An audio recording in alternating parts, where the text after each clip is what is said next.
Temos para nos acompanhar aqui nesta parte da cidade o Coronel José Cardoso de Fontão, que era major na altura, portanto era daqueles majores daquela maioria razoável, que era comandante do BC5, Batalhão de Caçadores 5, que é aqui em Campo Limpo. Não era comandante, era oficial que estava lá.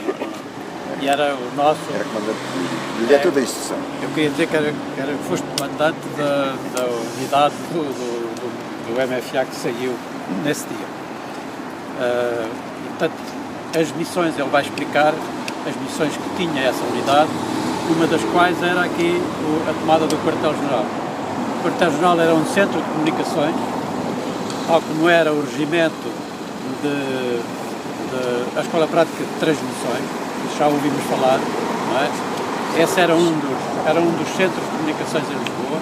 O outro centro de comunicações era aqui o quartel-general. De modo que era importante o MFA tomar conta também aqui do quartel, e esta missão foi atribuída ao BC5 e o Cardoso Fontão vai-nos explicar e vai-nos guiar através dessas peripécias do dia 25 de abril. Obrigado também Recém-chegado da Guiné, não era? Recém-chegado da Guiné. Como? Recém-chegado da Guiné. Sim, vinha vindo. Não, estive na Guiné, mas era recém-chegado de Angola. Eu entrei para o movimento em Angola. Sim. Pronto, então estás aqui. Ok. Vamos aqui iniciamos aqui e depois vamos caminhando, fazendo o percurso ao contrário daquilo que foi no 25 de Abril. Vamos levar isto com leveza. Em primeiro lugar, peço desculpa, esqueci-me da dentadura no Algarve.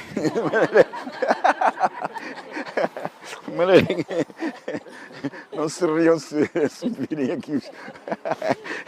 Podem se rir, não há problema. Ora bem, eu vou... Sou considerado uma pessoa pouco canónica, não é? E no interior, quer na organização militar, quer na organização... Eu considero-me que fui sempre um militar vocacionado para a vida militar, nunca tive problemas desses, mas nunca fui muito canónico. E dentro do 25 de Abril também não sou muito canónico. E de maneira isso cria-me situações esquisitas que nem eu próprio sei explicar. Mas tenho uma vida... Eu vou falar num sentido mais amplo, como vocês são professores, tentar dar um panorama não só da minha vida pessoal, mas de coisas que para se entender como se chegou ao 25 de Abril e como determinadas opções da nação portuguesa se tornaram inevitáveis. E eu tenho uma presença no ultramar de mais de 20 anos, não é? Passei a minha infância em Macau e portanto... Pronto, há várias circunstâncias estranhas na minha vida, porque o meu pai fez o 28 de maio, era sargento, e fez o 28 de maio, portanto eu tinha essa coisa, mas tinha um respeito enorme pelos meus pais, mas muito cedo, muito novo, aos 16 anos, eu tinha uma opção política clara, de republicano e democrata naquela visão, como vocês, muitos já se formaram na net, nós formamos no cinema. E, portanto, foi através do cinema que nós alcançamos um modo de viver, não é? Era o American Way of Life, que eu hoje... Mas, na altura era um avanço já, não é? De maneira que, portanto, Macau, fui para lá com 5 anos, atravessei os 3 oceanos para lá e depois com 14 anos para cá, e passei a minha infância no meio da Segunda Guerra Mundial cercado de japoneses. Portanto, o meu batismo de fogo foi debaixo de um bombardeamento americano em que elas corriam por cima às tracejantes e eles deram cabo do hangar da nossa aviação porque estava carregado de gasolina. E o nosso governo parece que ia vender a gasolina aos japoneses. Pronto, quer dizer, eu vivi aquilo que poucos portugueses viveram no seio da Segunda Guerra Mundial. E a acompanhar a guerra, o meu pai ouvia a rádio e acompanhar a guerra, os meus primeiros heróis foram os marines americanos. que eram os que vinham ocupar as ilhas do Pacífico e se foram lentamente aproximando de Macau. Portanto, essas marcas ficaram, o desamor aos japoneses, que se estendia aos alemães e às potências do eixo, chamado eixo na altura, não é? E, portanto, tudo isso contribuiu para que eu encontrasse uma forma de me situar no mundo e na vida diferente. Por outro lado, fui um leitor quase obcecado desde muito novo também. A gente começava pelo Salgari e depois ia por aí fora e tal. Sou dessas toda a vida ali e estudei por mim próprio. Depois fiz uma licenciatura em Antropologia, que foi importante no meu modo de ver o mundo e as coisas. Portanto, tenho essas marcas. O meu regresso de Macau também foi empolgante, porque era no fim da guerra, vimos aquelas destruições todas na Ásia, em Hong Kong, em Singapura, por ali fora, e depois não pudemos atravessar o Suez e demos a volta à África. Na volta à África, eu ganhei uma coisa que foi o fascínio de África. Paramos em todos os esportes. E estou a falar nisto porque vou adiantar qualquer coisa de importante. Paramos em todos os esportes. O meu pai, como era sargento, conhecia lá os seus camaradas, lá de maneira combinava com eles, em cada porto que parávamos, iam os camaradas dele e nós falávamos. Eu tinha 14 anos, mas já tinha um entendimento razoável de certas coisas.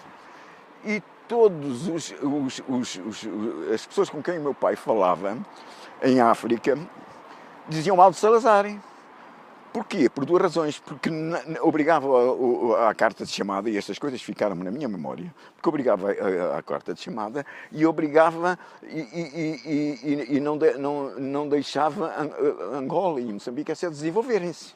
Era o que estava na cabeça dos colonos, né, naquela altura. Portanto, eu estava em Nova Lisboa, quando foi das eleições do Humberto Delgado, quis votar, tinha o meu nome riscado, eu e mais 2 ou 3, e eu sei porquê. Nova Lisboa era a terra onde o Norton de Matos era adorado. Tinha uma estátua comprada pelos residentes em Nova Lisboa. O Norton de Matos era o ídolo daquela gente.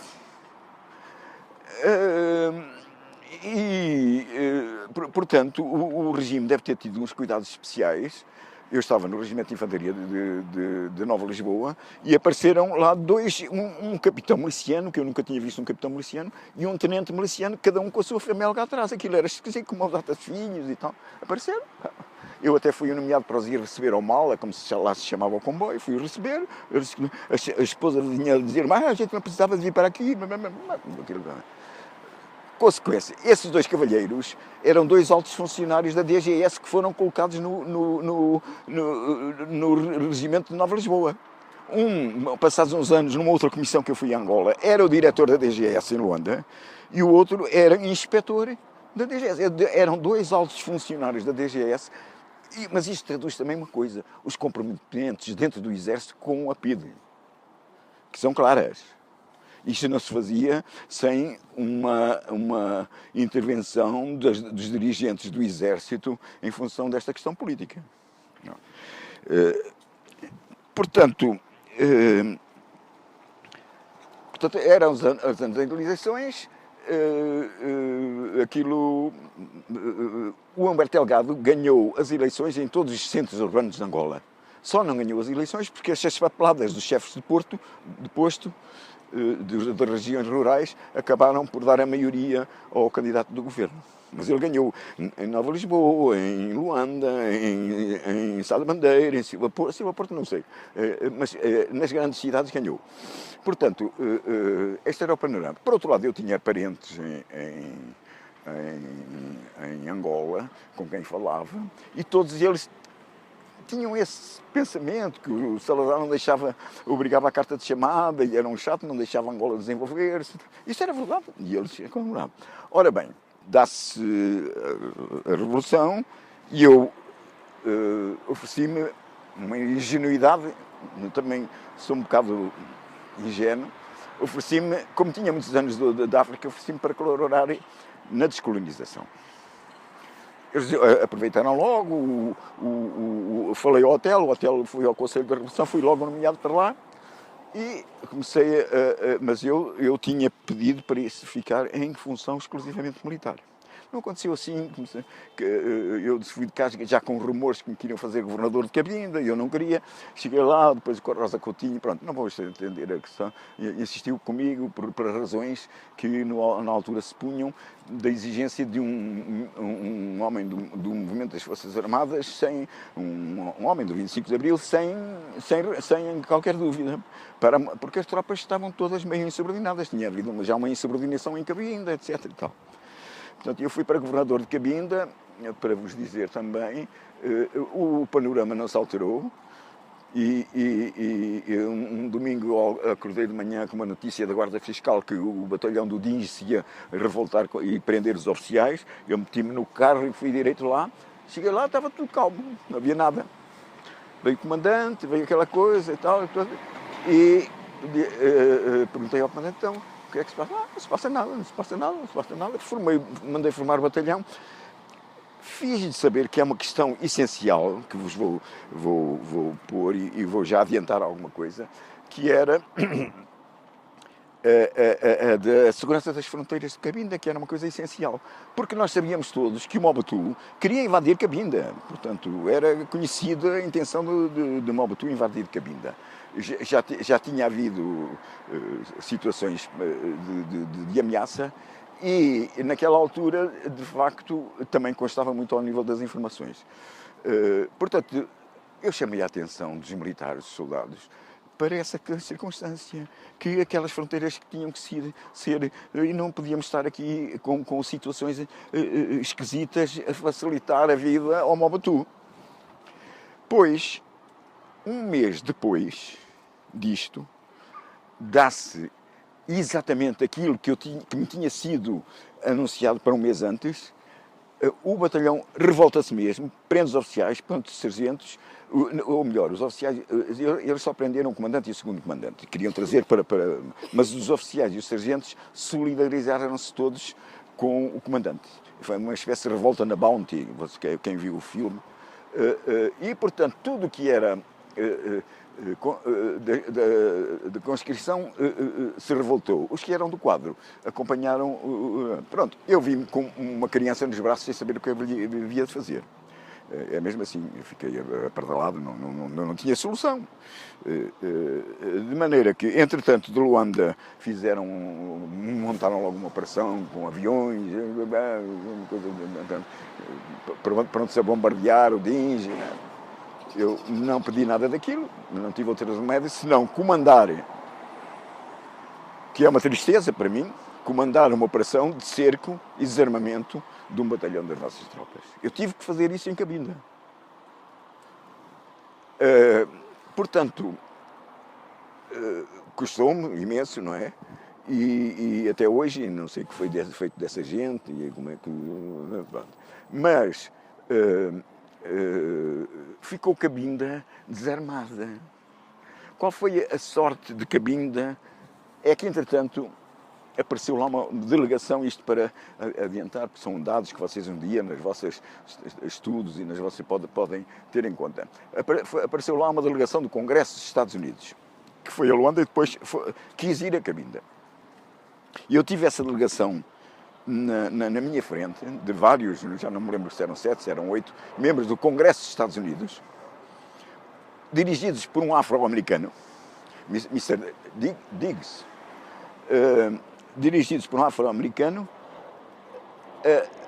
na minha frente, e eu a vender o meu peixe. Qual era o meu peixe? O meu peixe era esse das ameaças do Mobutu, da segurança das fronteiras de Cabinda, e de cada vez que eu falava numa dessas coisas, e uma coisa que o Mel Antunes em Portugal, antes de eu sair, o Mel Antunes disse-me uma coisa: Cabinda é o maior risco de internacionalização de um conflito em África. E aquilo era o que eu trazia na testa, não se via, mas era.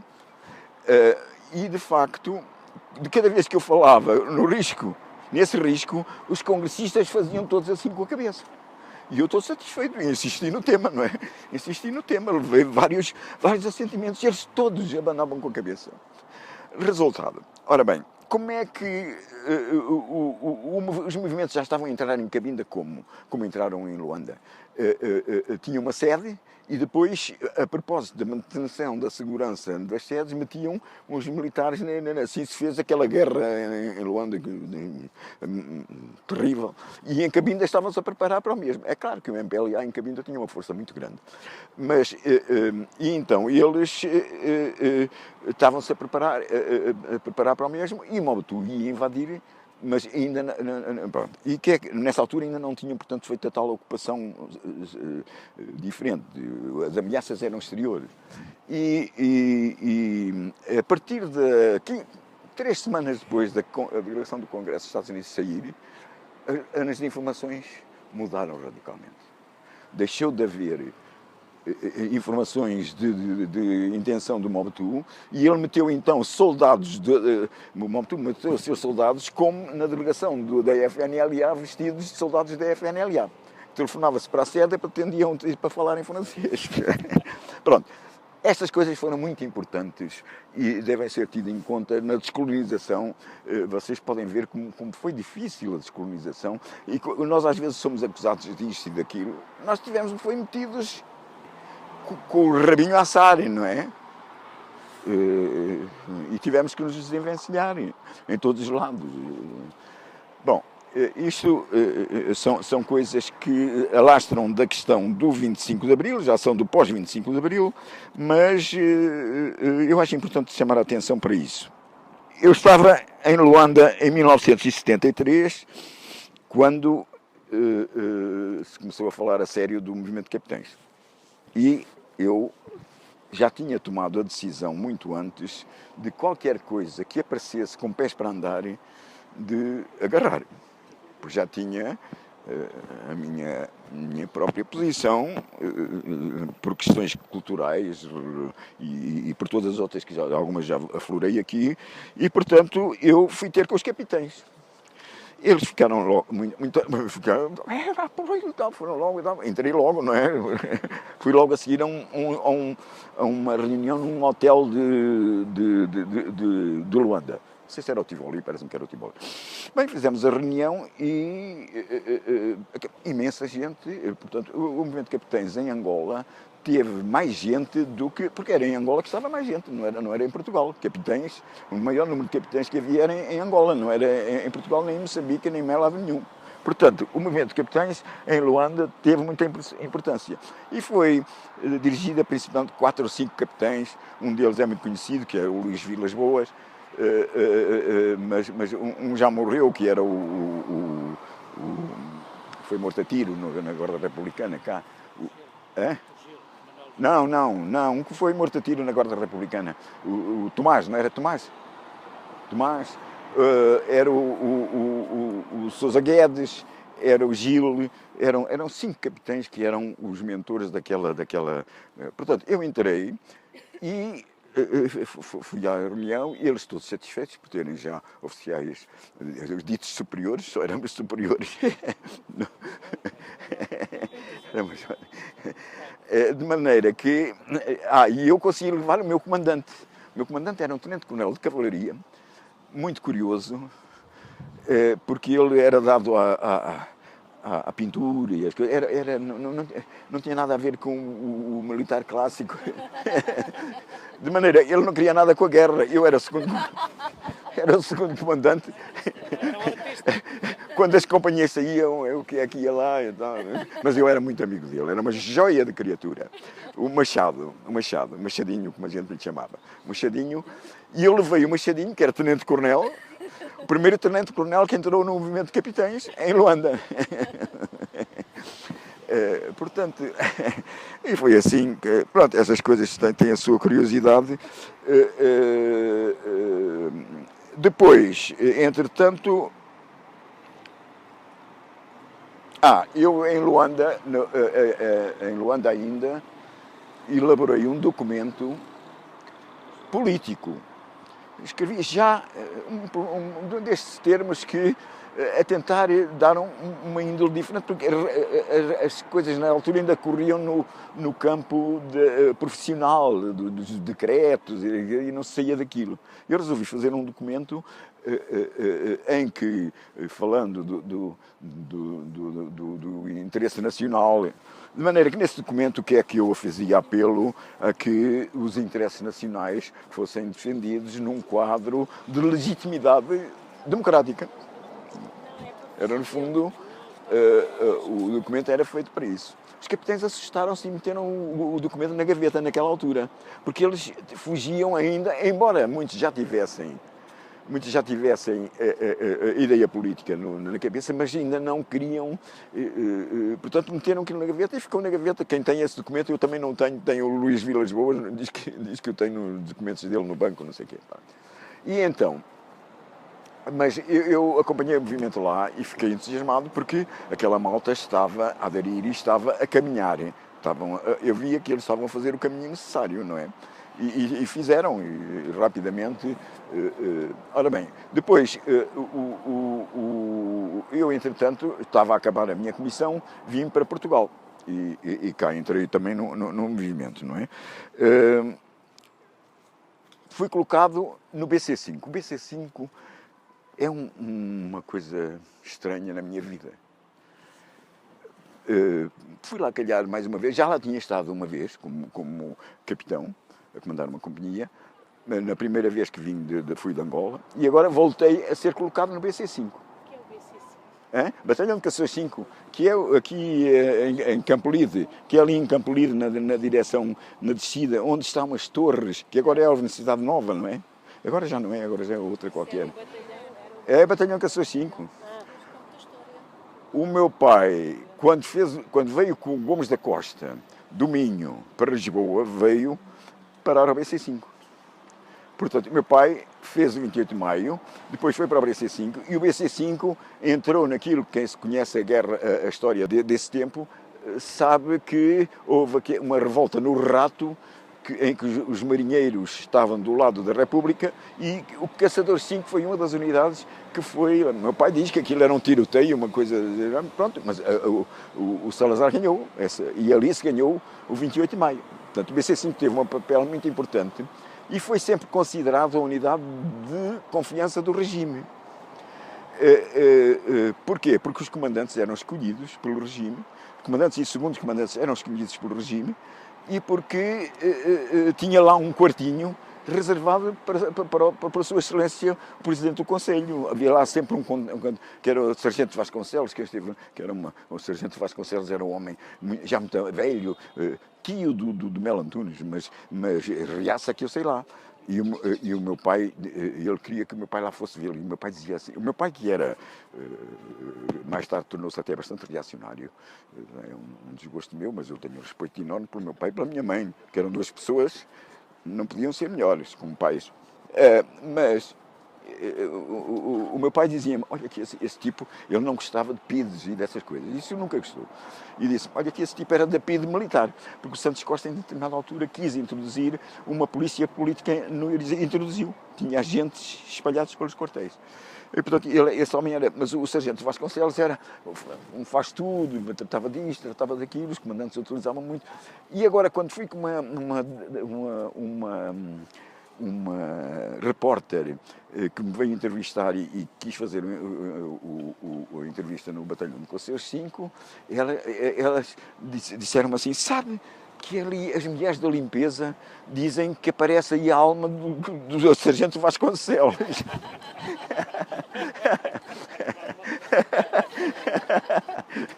Mas que andavam todas assustadas porque aparecia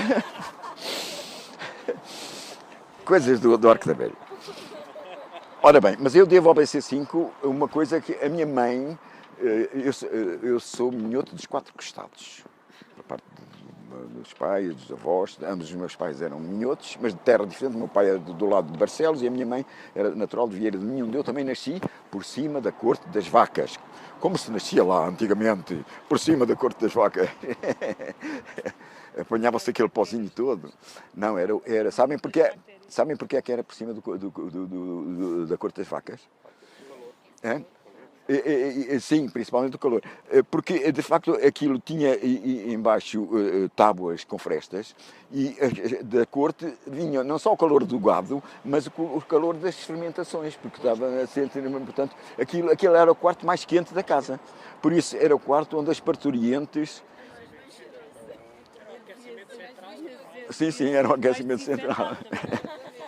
Bom, isto são coisas que vêm à flor da pele. Mas então, sendo minhoto dos quatro costados, é estranho que o meu pai e a minha mãe se vieram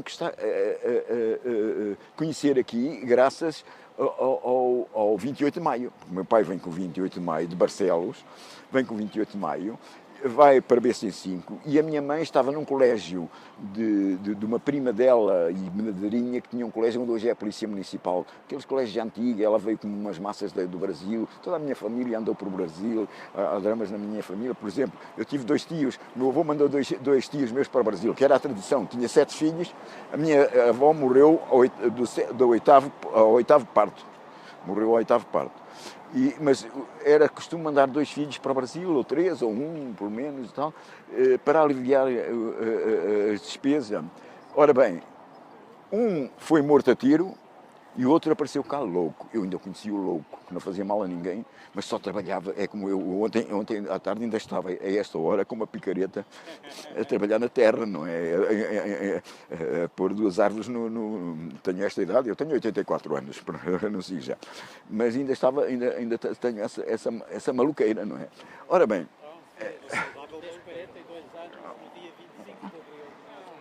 Faço anos 25 de Abril, pois.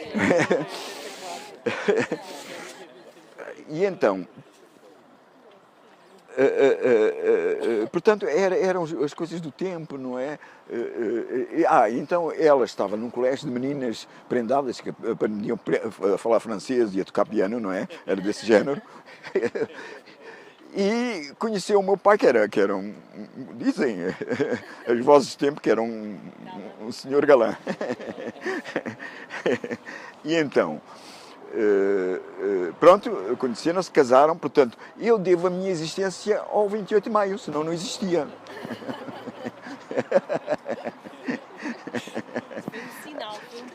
A história, e é isso, e eu quero com isto tudo dizer, a história é mais complicada do que às vezes as pessoas a fazem. E a história resulta de uma teia complicada. Não é tão simples como a querem fazer, não é linear. E, portanto, pronto, as coisas são assim, pronto. Ora bem, entro então no movimento. Portanto, vida colonial. Eu tenho 9 anos de Macau, 4 anos de uma primeira comissão voluntária em Angola, em que estive lá no leste, estive no Bailundo, e foi importante, e é disso que eu quero falar, essencialmente, porque isso permitiu-me, essa primeira comissão, permitiu-me travar conhecimento com coisas muito de perto e importantes. Eu estive no Bailundo. O Bailundo era, e com o Bié, eram os 2 distritos que forneciam mão de obra para as fazendas de café do Norte. É dali que saía a mão de obra quase toda, não sei, 60%, 70%, uma quantidade enorme. Portanto, eu assisti in loco ao que era a contratação, ao que era o transporte depois para o Norte e ao que era o regresso. A lei, não sei se vocês sabem, a lei era a seguinte. A lei parecia do Adriano Moreira, foi uma lei do Adriano Moreira. Parecia, eu até pedi a lei, depois de me inteirar das coisas, pedi a lei para a lei. E a lei parecia bem intencionada. Porque o que a lei dizia que os contratados recebiam metade do seu vencimento nas fazendas e outra metade nos concelhos quando chegavam. Isto parece inocente e bem pensado. A realidade era outra. Lá está, estamos sempre com realidades e não com o dinheiro das fazendas ficava lá todo na cantina. E eles ganhavam vícios que não tinham, tabaco e bebida. Que eles não levavam esses vícios para lá. O resto era dado nos concelhos. O Bailundo, quem o conheceu, era uma série de cantinas, aquilo, tinha muitos cantineiros, etc. e tal. Boas pessoas, eu dava muito bem com eles. E até dava bem com um contratador, que era um transmontano, um tipo porreiro, que às vezes comíamos lá num hotelzito, hotel, era uma pensão Zeca, chamavam de hotel. Comiam e era amigo dele. E um dia estávamos à mesa e ele veio, sentou-se e disse assim: hoje já arranjei 5 sacos de carvão. E eu olhei assim para ele, assim um bocado assarapantada. À primeira não percebi carvão, tá? Depois percebi, claro. Ele não era má pessoa, era boa pessoa, mas isto era... como é que ele arranjava os sacos de carvão? Falava com o Soba, podia falar com um funcionário, também havia, um funcionário administrativo, mas também não eram todos. Quer dizer, convém salientar que se calhar nem a maioria era. Mas havia funcionários que entravam no jogo, não é? E, portanto, quem indicava, em última instância, quem indicava os homens era o Soba. Isso não há dúvida nenhuma. Ou por intermédio do chefe de posto, ou por intermédio das oferendas que se faziam Portanto, o dinheiro que traziam era raro aquele. Eu acompanhei isso muito porque estava sensibilizado para a questão. Era raro que compravam uma bicicleta, alguns compravam uma bicicleta, ou uma máquina de costura. O resto tudo era, aquelas lojas tinham chapéus estrambólicos, umas coisas e tal. É que, na maior parte das casas o dinheiro ficava quase todo. Portanto, aquelas terras de Angola tinham um interesse enorme nesta questão comercial. Mas por trás, a realidade era esta que vos estou a contar. Pronto. Portanto, eu tinha noção disso e em 1961, quando fui mobilizado para uma companhia de caçadores especiais, para uma comissão já na guerra, não é? Em Angola, e quando cheguei a Angola, a minha companhia foi empenhada em Namongongo, que na altura estava em uma operação para a ocupação de Namongongo. Eu já cheguei, quando Namongongo já estava ocupada, cheguei com a minha companhia, ainda fomos flagelados no caminho, e quando cheguei a Namongongo, depois ainda estive instalado. A guerra, quer dizer, nesse tempo, a tropa estava... Eu vou dizer uma coisa, nessa noite... Eu cheguei lá, fui-me apresentar ao comandante do batalhão, que era um batalhão que lá estava, dizia que estava, ele designou-me o local onde eu me ia instalar, que era um canto do dispositivo, eu com a minha companhia, os meus alferes, excelentes alferes, um médico, uma coisa extraordinária, que ainda hoje felizmente é vivo, os alferes já não são,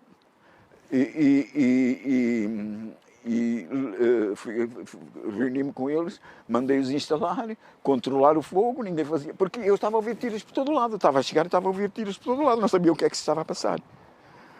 E disse aos alferes: pá, aguentem lá pessoal, ninguém aqui faz tiros sem...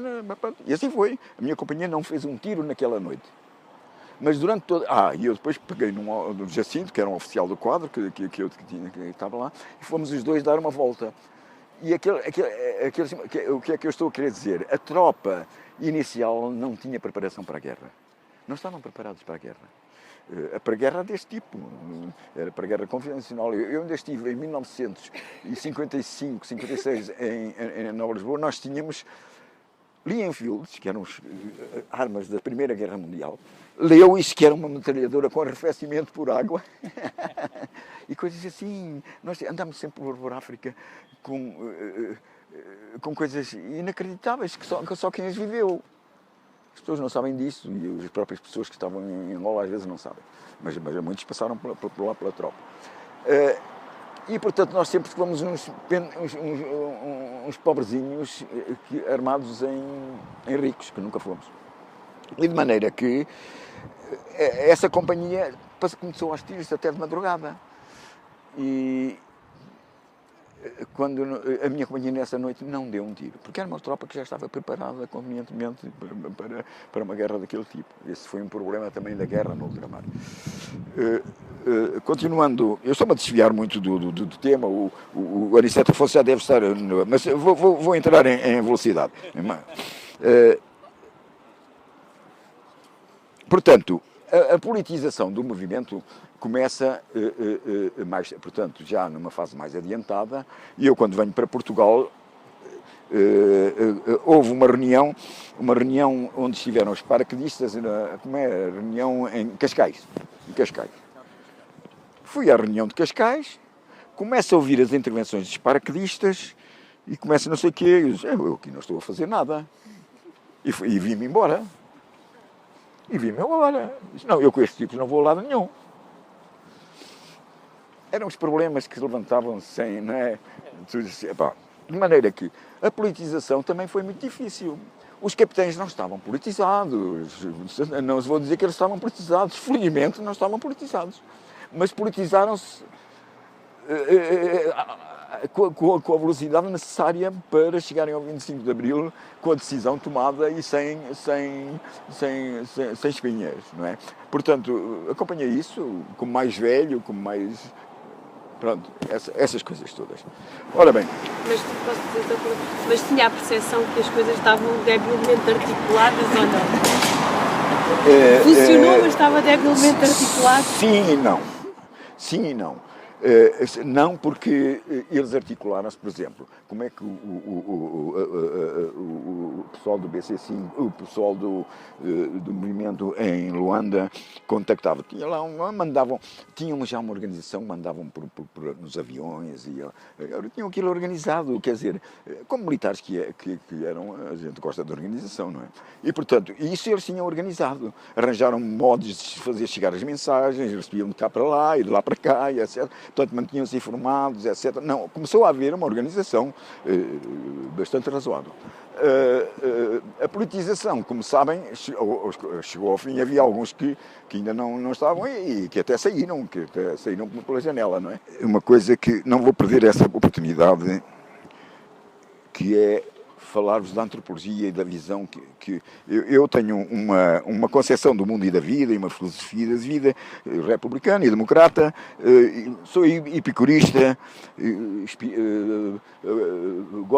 e as minhas fontes principais é Spinoza e Tolstói. Tolstói teve uma influência extraordinária na minha vida porque, como aliás Emílio Guerreiro dizia, Emílio Guerreiro, que era, como sabem, chegou a estar à frente do PSD, era um social-democrata, não era? Mas ele dizia que estava na universidade em 1918, 17 ou 18, e disse,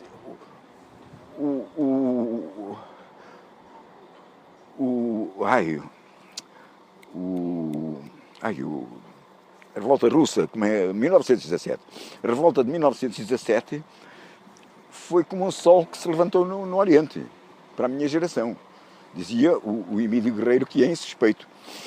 E eu, quem leu Tolstói, sabe que é assim. O Tolstói não anuncia a revolução. O Tolstói, porque aquilo, de facto, era um mundo que tinha que ter uma revolução. Como em Portugal tinha que haver uma revolução, também na Rússia tinha que haver uma revolução. Depois os caminhos dela é outra coisa. Mas foi assim e é assim. De maneira que, mas não queria deixar de vos salientar outra formatação para o meu modo de pensar, que é a antropologia, que não quero deixar de vos dizer. Vocês são professores e acho que isto é importante. Eu costumo perguntar aos meus amigos, por exemplo, perguntei ao Mário Silva, que morreu agora há tão pouco tempo, e que eu tenho tanto desgosto que ele tenha morrido, pintor, conhecido, vocês conhecem, devem ter ouvido. Perguntava, dizia, ouve lá, o que é que tu fazes sem o dedo polegar? E ele olhou assim para mim e... pô, não é, pô, disse uma palavra começada por F. Isso era... Eu disse, pois, e sabes quando é que este dedo foi adquirido? Na fase arborícola dos pré-hominídeos. É nessa fase que este dedo é adquirido. Portanto, isto tem a ver também com as religiões. As religiões têm o máximo 5.000 anos. Isto tem milhões de anos. E, portanto, Eu fui aluno, quem me meteu isto de antropologia no corpo foi o Jorge Dias. Eu fui aluno deles, que foi é o Papa. O Jorge Dias foi meu professor na antiga escola colonial. Havia lá um curso Zeco, não sei o quê. Eu começava muito ligado à África e tal.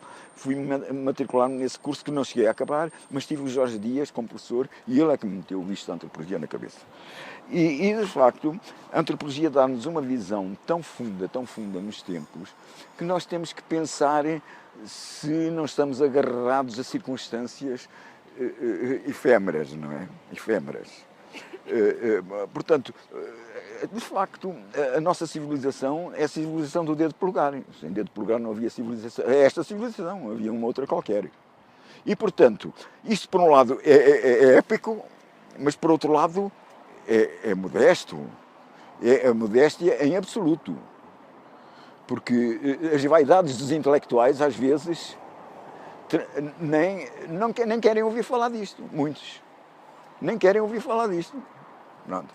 Eu ponho este apontamento, vocês utilizam como entenderem ou não utilizam. E agora temos limitação. Está bem. O golpe das Caldas, o golpe das Caldas, nós ainda estávamos preparados para entrar no golpe das Caldas, mas não chegamos a entrar, e ainda bem, porque aquilo foi de facto uma coisa. Portanto, a minha colocação no BC5 foi uma coisa extraordinária.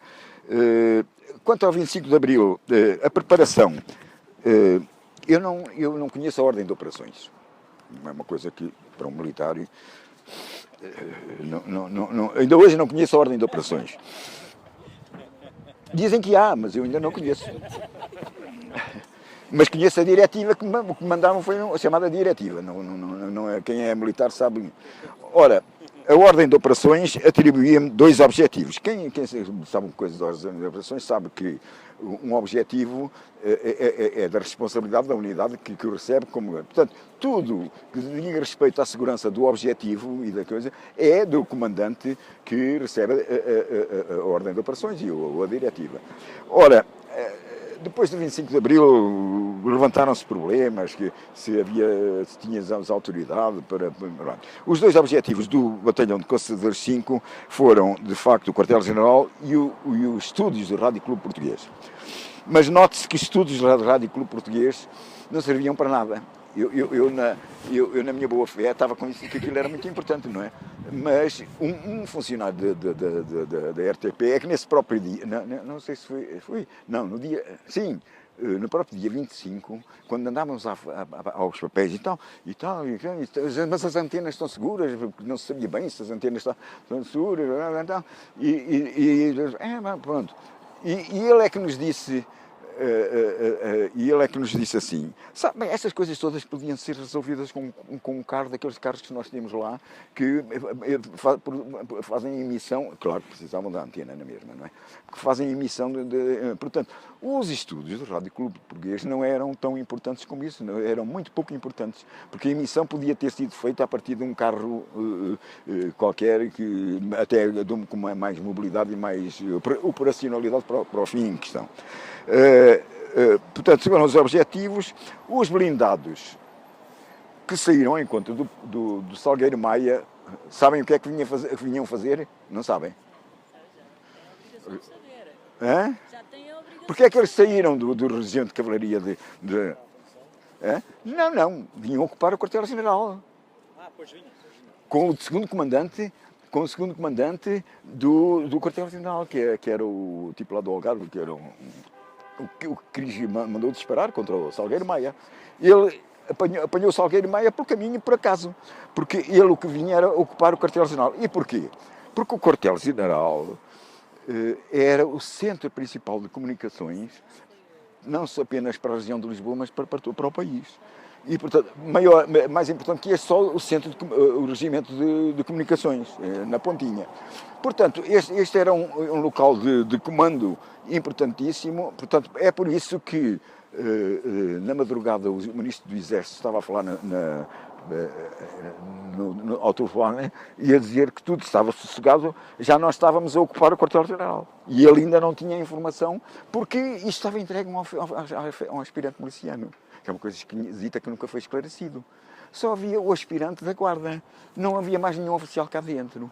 O que é um lapso ou uma incongruência absolutamente... Tinha que estar cá um oficial graduado, um oficial superior. Um major, pelo menos, que a este nível nem sequer poderia ser um capitão. Teria que estar aqui um oficial com competência para acionar as questões. Portanto, é um mistério. Como é que isto estava entregue a um aspirante miliciano que tremia como varas verdes, não sabia o que havia de fazer e não sabendo não abria os portões. Ora bem, a cronologia é simples.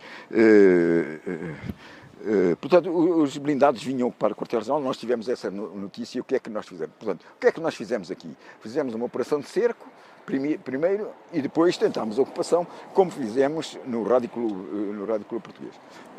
Na hora de cerco, tomamos medidas na ocupação de terraços, e isto já está diferente. Não, e depois entrou, isto foi combinado comigo. Primeiro fizemos uma manobra, pusemos um portão vindo dali de cima, armado, etc., para chegar aqui ao portão, como se fosse mandado pelo Estado-Maior do Exército para reforçar o coisa. Mas não pegou porque o aspirante não foi ao telefone para ter confirmação e não deixa entrar ninguém. Houve aqui um impasse que eu mandei. Tínhamos uma bazuca instalada aqui por trás deste portão. O portão não estava assim tão fechado, tinha possibilidades de fazer tiro de bazuca. Apontado eu mandei um tiro de bazuca no portão. Agora, pensem, o que está aqui à volta, nessa altura não era tanta gente, mas o que era um tiro de bazuca às 3h30 ou 4 da manhã no centro de Lisboa. Mudava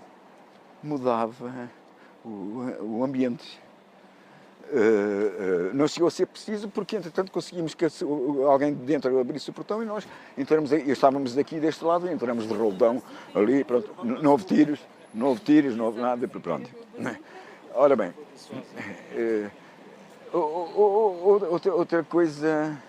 outra coisa que vos quero salientar, que é o cerco. O nosso primeiro objetivo não foi o quartel-general. O objetivo que primeiro nos foi atribuído foi o quartel do Carmo. Nós fizemos o reconhecimento do quartel do Carmo e estivemos preparados para o que fazemos aqui, fazermos no Carmo. À última hora, entregaram a ordem de operações no dia 24 de manhã. Tinham prometido que seria com 48 horas e nós só tivemos 12 horas para funcionar nesse dia. Foi tudo planeado, a fazer croquis, e foi uma pressão. Eu tenho muita experiência de planear, fui sempre oficial de operações aqui, ali, eu tinha muita experiência. Só graças a isso é que eu consegui, ali em 2 tempos, elaborar os croquis e dar as ordens necessárias para. Ora bem, agora reparem, se nós tivéssemos ido, para tais circunstâncias, tivéssemos concretizado a ocupação do quartel-general, do quartel do Carmo, naquele largo não entrava absolutamente ninguém. Porquê? E eu vou-vos explicar porquê. Há uma coisa chamada filosofia da arma. A filosofia da arma de infantaria e a filosofia da arma de cavalaria. Vocês ficam já a perceber isso, nem precisam ser militares para perceber. A infantaria, a doutrina da infantaria é muito simples, na essência, é muito simples. Onde chega, instala-se e ocupa o terreno. A cavalaria não, porque a cavalaria, quando desce do cavalo, quando desce do carro, deixa de ser cavaleiro, passa a ser de infantaria. A cavalaria não sai dos carros, nem sai de cima dos cavalos. E então o que é que aconteceria? Naquele largo do Carmo, como aqui, ali não entrou, no nosso perímetro defensivo, nós até alargamos o perímetro defensivo até lá abaixo ao parque e para baixo, para como é que se chama? É? Não, para a Praça de Espanha, para a Praça de Espanha, dominamos essas coisas todas, tínhamos tudo guarnecido. E, portanto, ali nós fechávamos, como fechamos lá, todas as entradas, ninguém entrava, só entrava quem tivesse. Agora, eu que sou socialista e que sou... estragava a festa popular. Ela fazia-se na mesma, penso que seria no Rocio, mas quer dizer, por causa da filosofia da arma. A filosofia dava cabo da festa. Bom, são circunstâncias do acaso que são importantes para relativizar as coisas. Apenas que dizer-vos que após o 25 de Abril fui, portanto, governador de Cabinda, regressei e estive vários anos apresentado à minha mulher. Ponto final. Portanto, isto foi planeado assim. Eu de manhã, tive planeado o dia todo, ficou logo planeado desde manhã. Primeiro, nós íamos, eu era comandante do batalhão de instrução, e eu recebia logo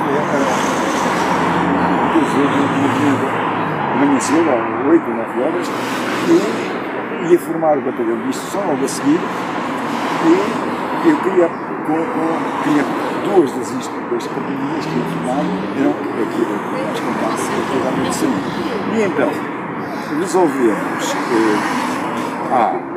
O comandante não estava cá, ele estava de licença. Estava o segundo comandante, era a Angela de Vinhas, de quem ele era muito bom. Era um homem solteirão, boêmio, da Arábia e tal, mas estava muito tranquilo. Era um tipo rígido, os militares, duro, e às vezes com os militares também. Mas era um bom oficial, e portanto, eu falei disse aos capitães: se vocês querem que eu aborde Vinhas, isso era ótimo. Eu um dia sentado lá no balcão, calmamente, Vinhas, tu que é que dizes essa coisa dos capitães? Os capitães, há alguma razão, mas não, e assim, eu fui adiantando a conversa, mas não achas que, a gente não podia exatamente isto isto é assim, eles têm alguma razão, mas deixa estar assim. E eu já não contei com ele. Portanto, eu tive que o enganar, que era meu amigo. Depois, mais tarde, eu sabia que ele dizia mal comigo de todos os lados. Depois encontrei-o em Holanda, que era mais do Império, sabe? Vamos fazer assim, conversar. Mas conversar o quê? Anda lá,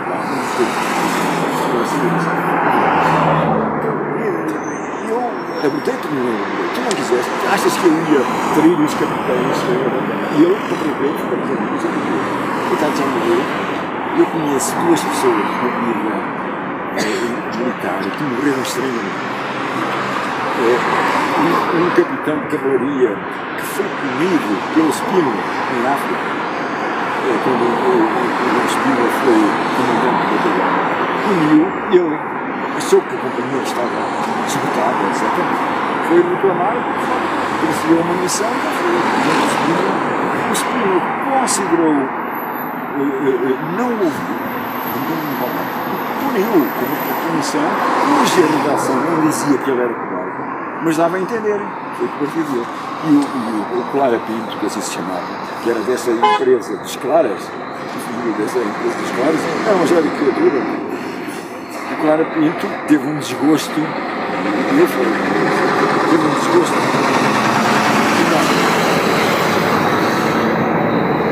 Este também teve um desgosto enorme. Morreram ambos com coisa cerebral. Eu acho que não é um acaso. Mas se calhar é. Mas então, de manhã, porque eu no 25 de Abril tive que me enganar, de todas as maneiras que fui.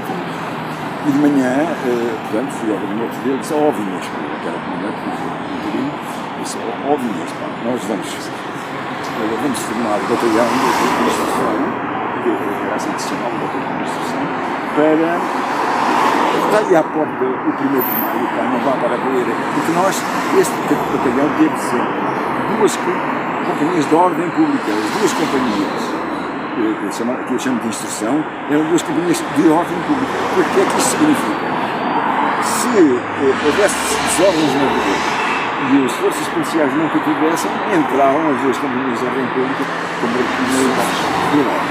Era isso. A unidade de confiança era China, foi sempre. E por isso não havia as companhias. Tinha uma instalação que também tivemos por uma calções, uma seção da legião portuguesa cá dentro. Um batalhão da legião portuguesa. Tinha uma sede aqui também. Portanto, nós tivemos de remediar de todos os cuidados e tínhamos a penitenciária toda à volta.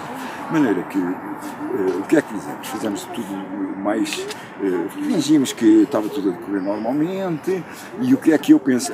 O comandante normalmente saía, à toque da ordem, saía ou até antes, porque ele era um bom vivan, e eu sempre fui assim, eu já os conhecia bem, mas naquele dia não saiu, ficou na sala de oficiais. Os capitães vieram ter comigo e disseram, o Vinhas não se vai embora. Lá fui à sala, falei, ó Vinhas, pronto, eu vou mas já são horas e tal. Fui ao quarto,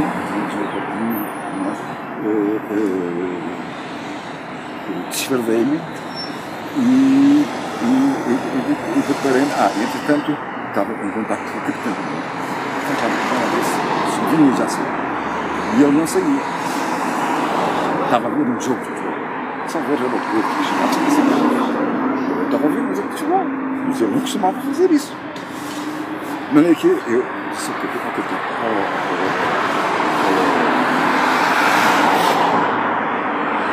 Camilo, eu vou fazer isto. Estou aqui a pôr uma paisana, vou passar ali pela sala de oficiais, digo adeus ao Vinhas. Mandei tocar a ordem. Isto aqui na tropa sabe o que é.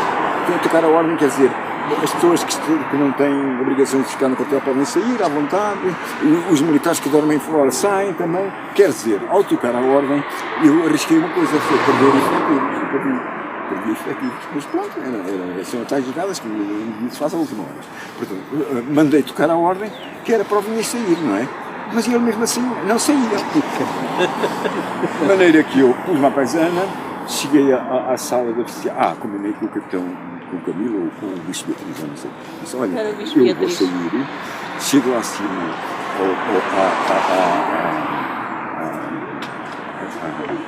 depois dos telefones, a garita dos telefones, a cabine. Havia uma cabine telefónica aqui no alto. E mesmo nesta rua ao fundo. E então chego lá e telefono-nos a saber se o Vinhas saiu ou não depois de eu sair. De maneira que cheguei, passei pela sala e disse, Deus ao Vinhas, até amanhã e tal. E saí. O Vinhas logo a seguir saiu. Quando eu cheguei assim no telefone ao Bispo Beatriz, ele já tinha saído. Isto é importante, eu esqueci, se calhar até tinha isso aqui, porque ele era muito amigo do Ministro do Exército. E quando foi o golpe das Caldas, nós saímos com a companhia de Bispo Beatriz, saiu combinado comigo, levou-nos lá para mantermos uma ligação, preparado para aderir se aquilo tivesse consistência. Como não teve? Mas o Vinhas, nesse dia, quis sair com a companhia. Eu disse, mas é que sempre, como sair? Quando já está naquela coisa nova, rotina de novo, uma confusão muito grande, tudo parado, e ele estava a falar para o Ministro do Exército. Estava a telefonar, portanto, eu tinha estes dados, portanto, sabia que aquilo. Ora, quando eu me engano, ele deve ter entrado, eles deviam ter um espírito de Santo Orelha qualquer coisa que desconfiava, ou ele desconfiou. E ao eu dizer que isso aí, ele deve ter telefonado ao Ministro, por isso, o Ministro, à tarde, na noite, como se viu na televisão, e ele falar naquela noite, não é? E ele a dizer que estava tudo calmo, que não sei o quê, nós estávamos às portas do quartel final, e ele a dizer que estava tudo calmo. Portanto, são aquilo que a gente na tropa chama medidas de exceção, não é? São as coisas que se dizem para enganar o... Engraçado. Mas é isso. Portanto, Foi assim, eu regresso ao quartel, mando trancar portas, a partir dessa hora não saiu mais ninguém, ficou tudo trancado e tudo isolado. O posto de comando já tínhamos combinado, um grupo um oficial e mais uns auxiliares que ocupavam o posto telefónico. O oficial controlava todas as chamadas de entrada e saída. A partir dessa hora isto tudo completamente isolado. Só dava sequência às chamadas que isso não havia problema, etc. Teve tudo controlado e entretanto, deu-se a segunda refeição, não é? Os soldados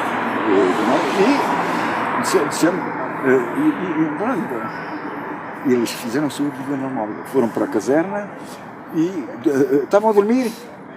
Adormeceram, estavam a dormir, mandamos acordar. Já não me lembro bem. Às 11,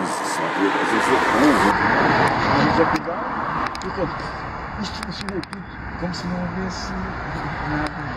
Eu tinha a consciência que estava vigiado.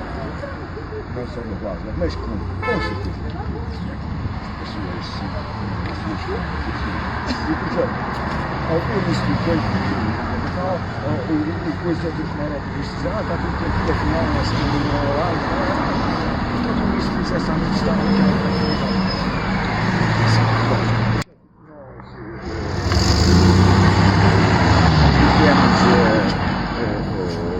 e combinamos formar que os oficiais tinha dado uma instrução de manhã, mandados ir ao oficial iniciantes, que eu nessa noite queria ter uma conversa com eles. Nós estávamos muito feitos com eles, não é? Portanto, eles perceberam, não é? Que eu nessa noite queria ter uma reunião com eles, que não saíssem do quartel sem termos essa reunião. E eles ficaram todos no quartel. Tinha o problema dos sargentos. Os sargentos tinham certo receio. Eu sei que os sargentos, meu pai morreu, uma das coisas que me custa muito é meu pai ter morrido reacionário, e eu como foi reacionário, mas estava à direita, contra o 25 de Abril. Sabe dizer, os sargentos têm uma índole própria, eu sabia bem, e portanto são conservadores, normalmente, são conservadores, e portanto eu sabia isso bem, e portanto tinha, curiosamente, quando sempre primeiro os oficiais à sala, digo aos oficiais a ordem que tinha e o que é que íamos fazer, todos, eu disse que quem quisesse aderia, quem não quisesse não aderia, aderiram todos, e eu, a partir dessa hora, vão então tratar vão aos comandantes de companhia, e depois comandantes de companhia, comandantes de companhia, cada um tratava lá da sua vida, das companhias e dos seus. Aos sargentos, estava a contar uma reação, mas já fiz depois de fazer a dos oficiais, já estava tudo garantido. E desses, para a minha surpresa, só um é que se levantou e a dizer assim, mas isto não é, com razão, isto não é outra vez umas caldas. Tinha razão, não é? De maneira que eu estive a explicar-lhes. Calhou na reunião, perto da reunião de oficiais, passou a primeira, como há uma confusão com a indicação que nós tínhamos é que a partir da canção do Paulo de Carvalho, a operação estava lançada, já não mudava. É essa a informação. Depois o adeus, a canção do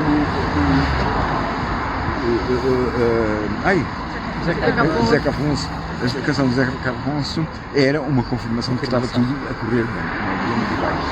Portanto, agora, para mim, principalmente, fechei-me no quarto, com um radiozinho pequenino, que aquilo ouvia-se muito mal, as emissoras associadas, era uma maneira, um radiozinho pequenino, lá conseguia apanhar as emissoras associadas e ouvi, minha noção grande foi essa, o Paulo de Carvalho. Porque a partir daí, para mim estava tudo lançado, já não havia marcha atrás. Depois, tive a sorte também, quando estava a dar conversa com os sargentos, tocou a canção do Zé Caponce.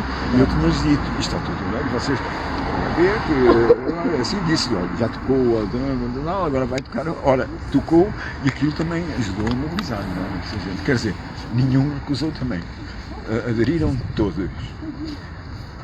No dia dos seus anos. É? No dia dos No seus dia anos. dos meus anos.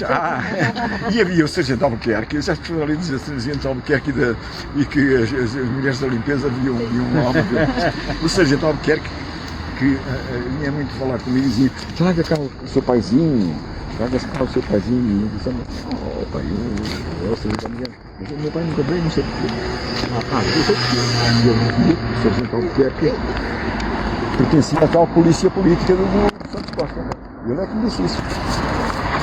Eu sei disso. De maneira que.